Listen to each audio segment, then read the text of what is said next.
Woodturners, I'm Captain Eddie Castlew and welcome to my shop. I've got a little bitty project today, but the project's got a tip or a hint or an idea that you can use to save wood, save time, save money, not have to buy a big chuck, all those things. It's a great idea. It powed me upside of the head the other evening when I was trying to remember what I needed for such and such, and all I got to tell you is watch.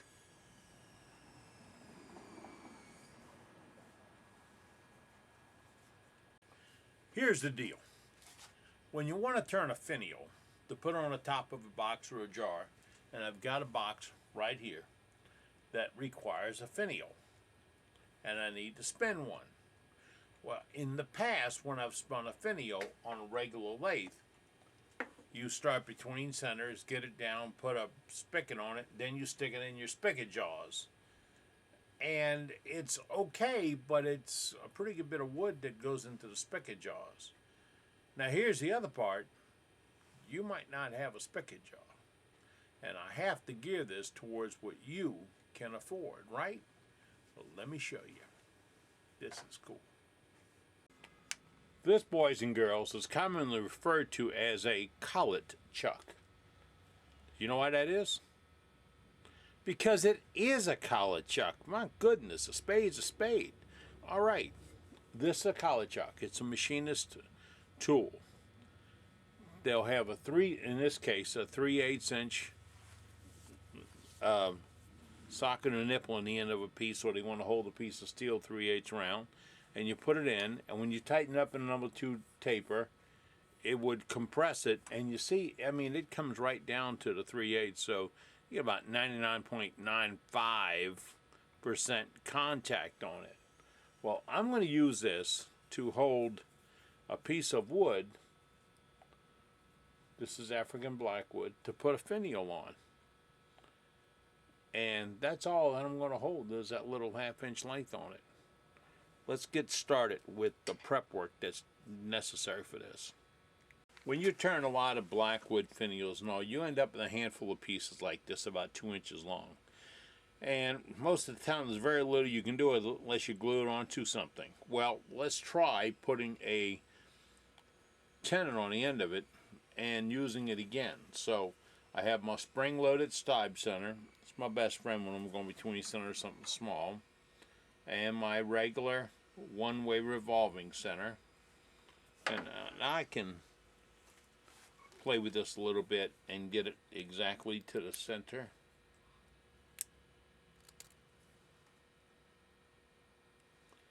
But that might save me a 1/16 of an inch of wood. That's all. So we put it here. We bring up our revolving center. We put a little pressure on it. Now we are ready to spin between centers. See, it's a little bit out of center. Cranking up to about 2,800 RPMs. Hey, it's between centers. Crank it Z up. Rough and gouge. 3/4 inch rough and gouge. Riding the bevel. Why? I don't want to juke it in there and tear it all up. And juke is a technical term.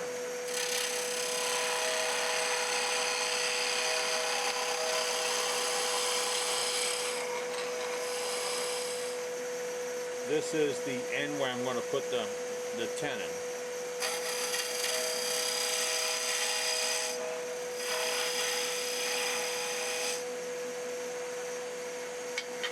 The things I'm going to show you, some of the nifty parts of what you can make and what you can come up with. Alright, let's get in closer.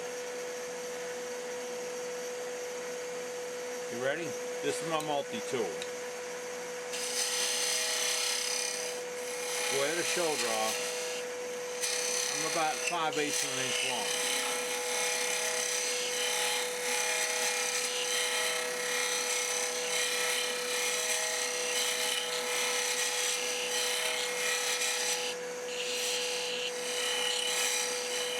When are you going to say, hey Cap, how are you going to get it to 3/8? Man, I got that worked out. Let me get this thing moved around here. In order to get this tenon exactly 3/8, what we have this one at, I get close, okay? Close, oversized. Then I take a crescent wrench. See that crescent wrench? You see what's wrong with it? Of course you do. Can't find my pencil. This leg has been cut down. If it was over here, I'd just ground it right on around. Just like that. That's how this leg is ground.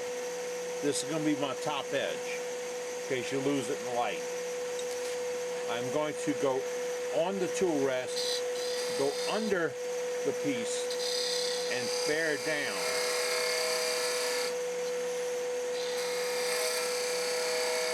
I'm going to bear down to pull it in.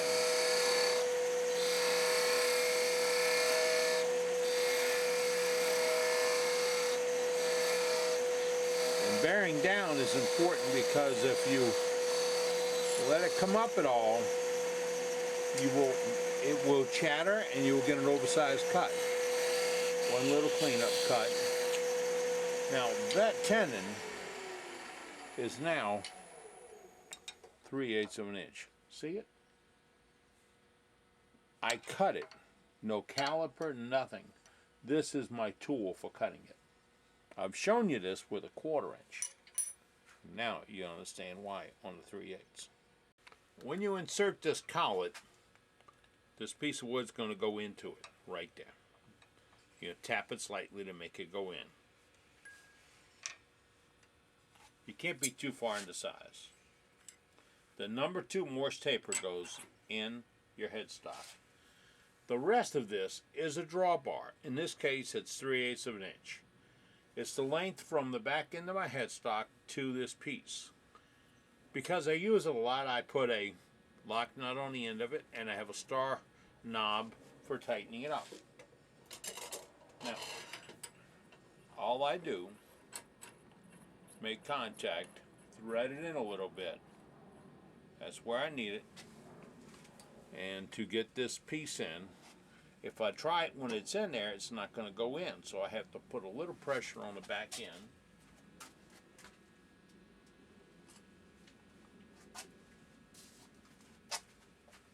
I'm still here. I wander off sometimes. A little bit of pressure on the back end and then tap it in. Now, that is being held. I tighten up the lock nut, the drawbar. If I can put something into a number 2 Morse taper and put a drawbar on it, I do. This piece is being held very safely. And look, I want you to see that. That's true. To get started, I bring up my tailstock. Put the center on it. Why? You know the drill. Between centers is the best way to go. Then I start shaping my piece. You got out of position again. Let me move you. You're now in position. We're running full bore. Let's knock some meat potatoes away. I'm going to make a pretty simple flame type.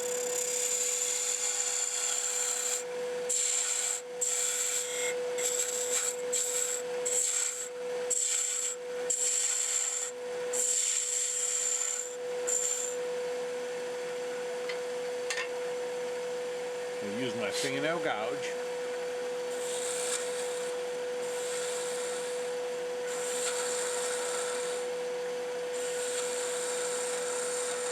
Now I do have some damaged wood at the top of it because I have my tailstock in it.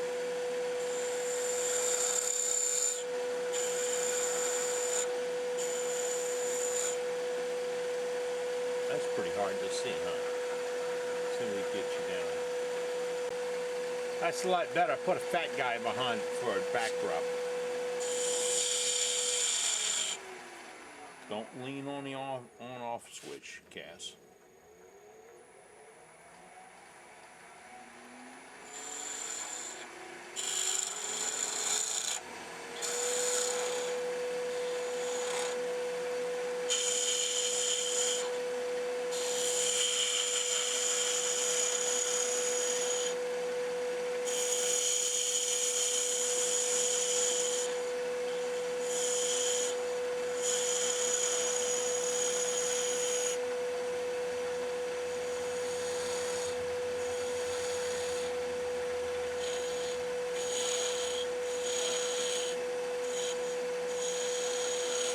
Now, these are all slices using that shoulder.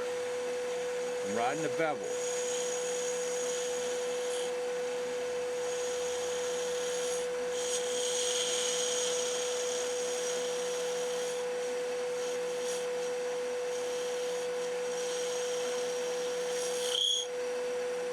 Get real close.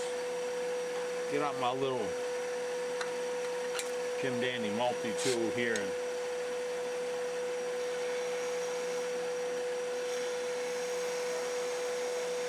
clean up some detail work.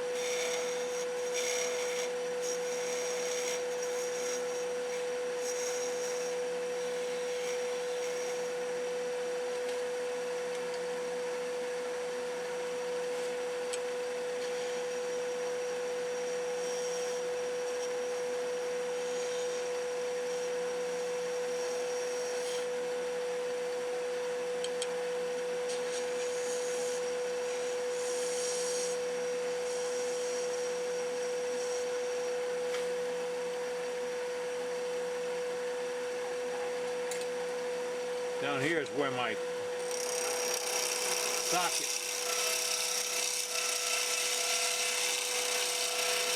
going into the piece is going to be. So we'll shape that up a little bit. I like that transition to be a little bit round.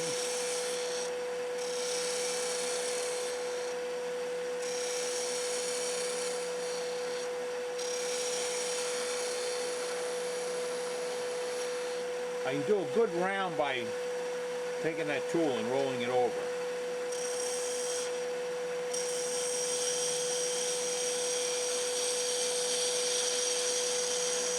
Then roll it back.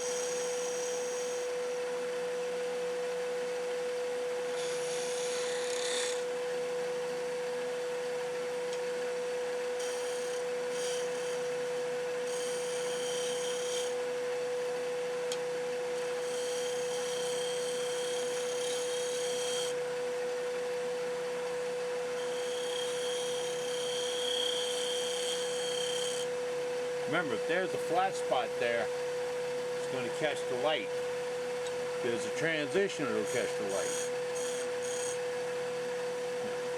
That is pretty good for a simple little piece. Now, you see this? No string steady, no magic. The third hand I was able to leave in my pocket, and now, because of the way I'm being held, look at these little cuts.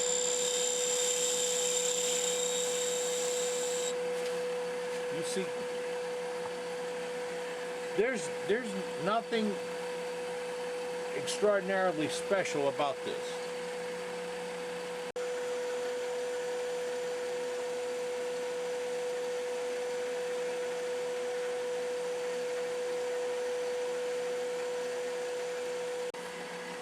This is a simple fingernail grind gouge. It's getting a little short. It's an adversarial, but I freehand the back now to get that scoop, because I only use that little black piece at the very end out there. Trying to get it into focus, and there it is. See the little black piece? That's what I use, because I can tip it way up on the edge. My flute's vertical. Come in and take a very, very small cut.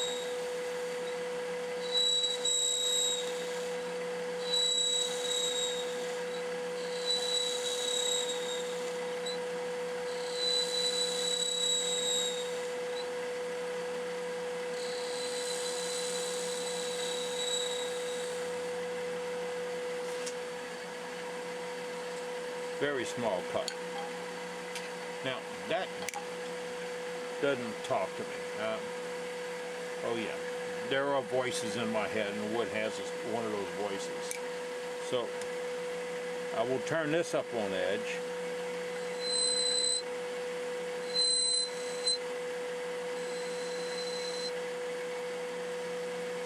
Put a couple of rings in there. And then we'll wax sand out the whole thing at a slower speed.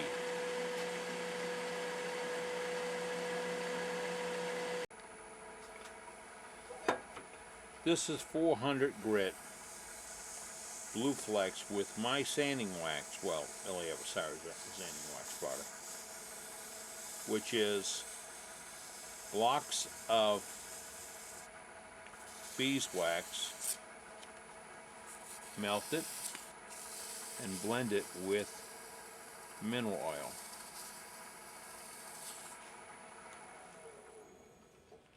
It helps fill the little depressions, little voids.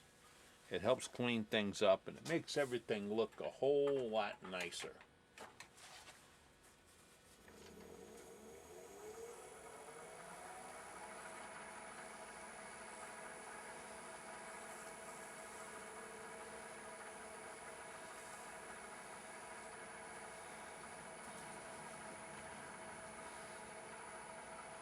Medium thin Starbond glue. 1 drop on a piece of paper towel.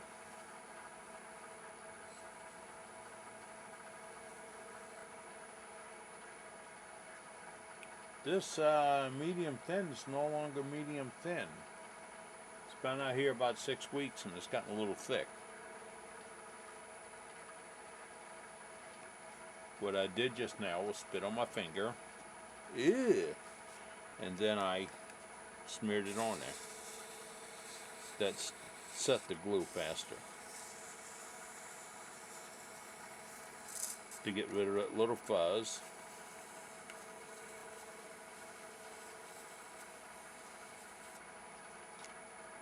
Yes, I can put that CA directly on top of that sanding wax.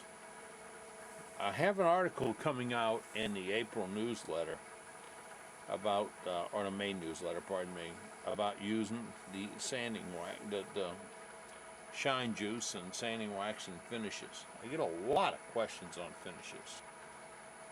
A lot. Based upon our recent experience, I am not going to put another medium thick CA and medium thin CA on it because I have to go in the house and get another bottle. I've got Deft.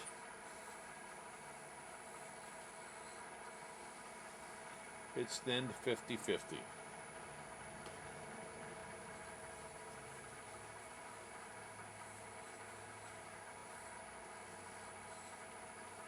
It'll settle down, it'll flatten out a little bit. It's the high gloss, but it'll flatten out a little bit. It gives me something I can buff out and go with. The purpose of this demonstration was not to turn a finial, but to show you how you can turn a finial without a set of profile jaws, without any special rigs whatsoever except that fitting, that collet. It's available at littlemachineShop.com, all one name, littlemachineShop.com. If you can't find, search for number 2 MT collets, and then you'll find 3/8, 1/2, quarter, etc., etc. If you can't find them, those folks are extremely nice, and if you give them a phone call, they'll look it up for you and put you right on the product. Unfortunately, I can't remember the number right now, but it's in next month's newsletter. So,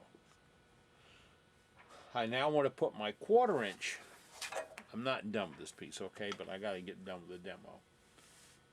So let me move you. I want to show you how we do the next part. We're up to spinning around 3,000 RPMs again. This is going to be the bottom of my piece, right up in here. I want to put a tenon in this section. I already have my piece drilled for 1/4, so what I do is go to my socket, my wrenches, that are set to do tenons. And I find a quarter. Look at the quarter. See the cutter on a quarter? It's the same as the other. I put the handle down on the tool rest, push down on a handle, bear down on the tool rest, and that'll make it feed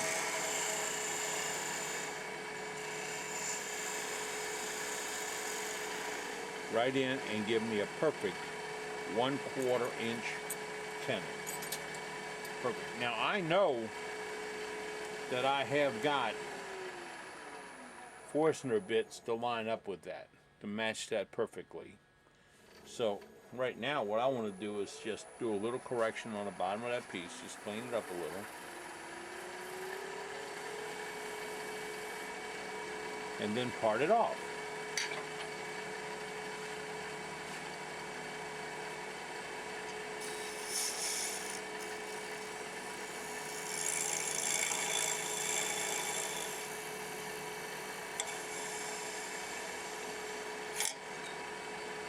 I think this calls for a good old-fashioned voila.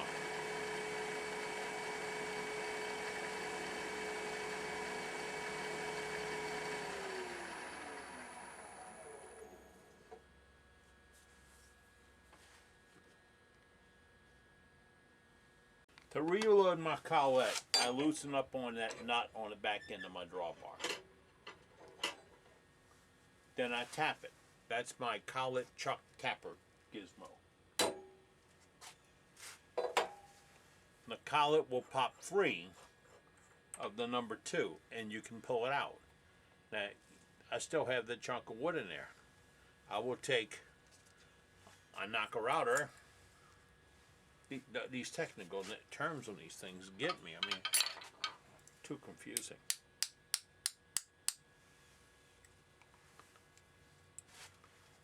That is what I gave up to spin that finial. That is 3/8 by 1/2. I don't know of another chuck that can do that.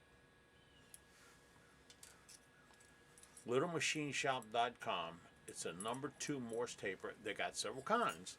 Number 2 Morse taper. I actually prefer the 1/2 inch, and I have one. It's let's just put it this way.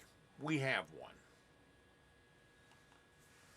While I was cleaning up today, looking for the other one,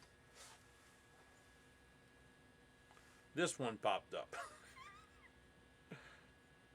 They're not even the same manufacturer, but it works. I think with freight it's under 20 bucks. You can't get a chuck for that. Now,